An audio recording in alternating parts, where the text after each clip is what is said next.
নমস্কার, আপনাদের সকলকে স্বাগত জানাই আমাদের চ্যানেল প্রেত সন্ধান, পারলৌকিক অস্তিত্ব ও গবেষণা। আজকে আপনাদেরকে শোনাতে চলেছি এমন এক গল্প যা শুনলে আসলে মনে হয় অলৌকিক, অবাস্তব, কিন্তু এটি একটি সম্পূর্ণ বাস্তব ঘটনা যা ঘটেছে পশ্চিমবঙ্গের পূর্ব বর্ধমান জেলার একটি পৌর অঞ্চল তথা জেলার মহকুমার সদর কালনাতে। এই গল্পটি মূলত সুধীরবাবু ও দামিনী দেবীর গল্প। সুধীরবাবু রেলে চাকরি করতেন, দামিনী দেবী ছিলেন তার স্ত্রী। এনারা অনেকদিন আগেই বিয়ে করেছিলেন। এনারা থাকতেন অম্বিকা কালনাতে। সেখানেই একটি বাড়ি নিজেরা তৈরি করে সেই বাড়ির মধ্যে নিজেদের সংসার পেতেছিলেন। সুধীরবাবু ও দামিনী দেবীর একমাত্র সন্তান হল অভিলাষ। সে ধীরে ধীরে বড় হয়ে উঠল। শিক্ষা গ্রহণ করে চাকরি সূত্রে আসামের গৌহাটিতে চলে গেল। সেইখানে তার কলিগ একজন তনয়া, তার সঙ্গে তার বিয়েও হলো এবং ওরা সেখানেই তাদের সংসার গড়ে তুলল। মাঝে মাঝে সময় পেলে বাবা মায়ের কাছে আসতো, আবার নিজেদের কাজে চলে যেত। যেহেতু দূরে, সেই জন্য সবসময় আসাটা সম্ভব হতো না। বয়সের সাথে সাথে সুধীরবাবু রিটায়ার করলেন। রিটায়ারের পরে তার শরীর যথেষ্টই ভেঙে পড়ল। সেই ভাঙা শরীর নিয়ে তিনি খুব বেশি দিন আর বাঁচতে পারলেন না। অসুস্থতার চাপে পড়ে মাত্র 63 বছর বয়সেই তিনি প্রাণ ত্যাগ করলেন। কিন্তু দূরে থাকার জন্য শেষ সময়ে না তো তিনি অভিলাষকে দেখতে পেলেন, না তো তার বৌমা তনয়াকে। কিন্তু তার মনের প্রতি ওদের জন্য অগাধ ভালোবাসা ছিল তার মৃত্যুর সময় পর্যন্ত।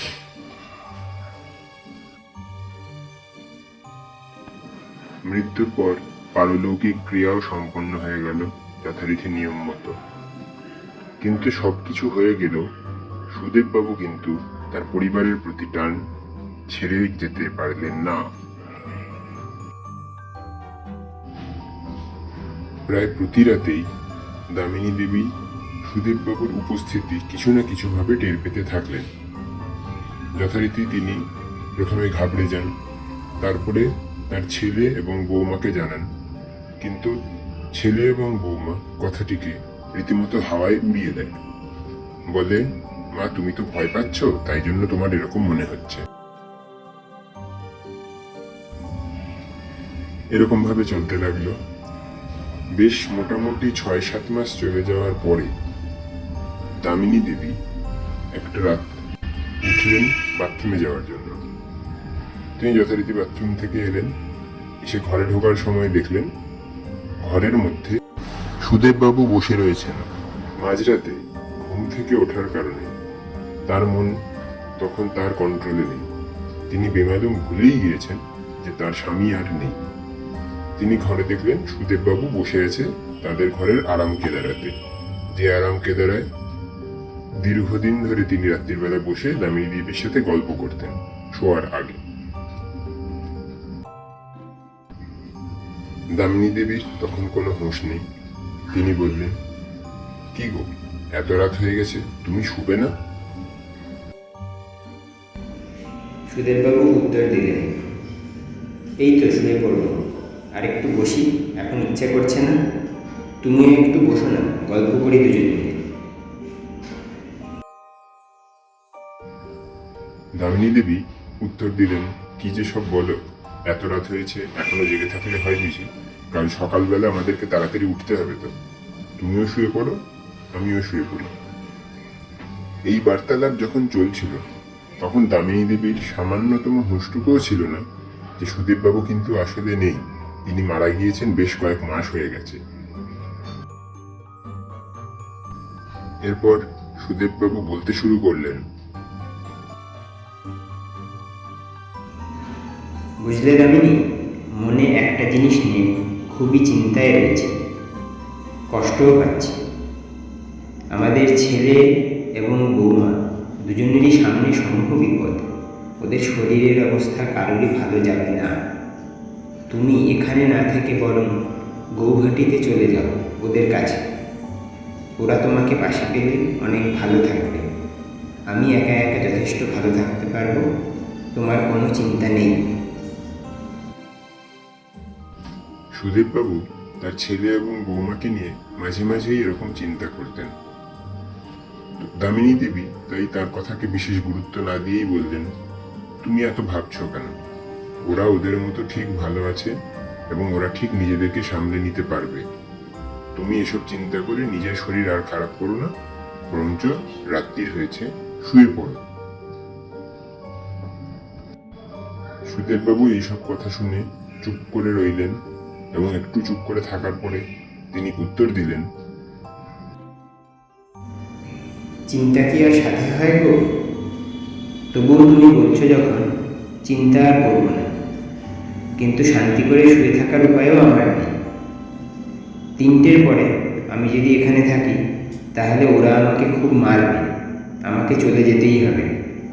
তাই কিছুক্ষণ জেগে তোমার সাথে গল্প করছি, করতে দাও, তুমিও আমার সাথে একটু গল্প করো। এসব শুনে দামিনী দেবী একটু চমকে উঠলেন, কিন্তু তখনও তার হুঁশ ফিরল না। তিনি বললেন সুদেববাবুকে, কি যে সব বলো না, কে তোমাকে মারবে? এমন আছেটা কে তোমাকে মারতে যাবে?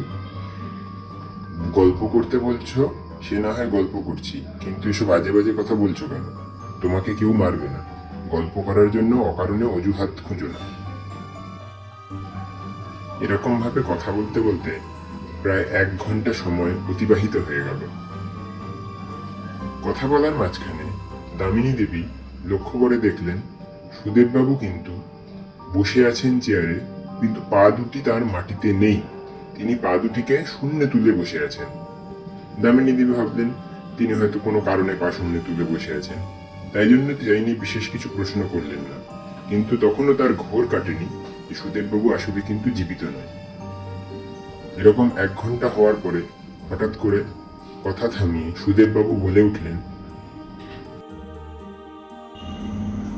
এবার আমার যাওয়ার সময় হয়ে গেছে, আর আমি থাকতে পারবো না।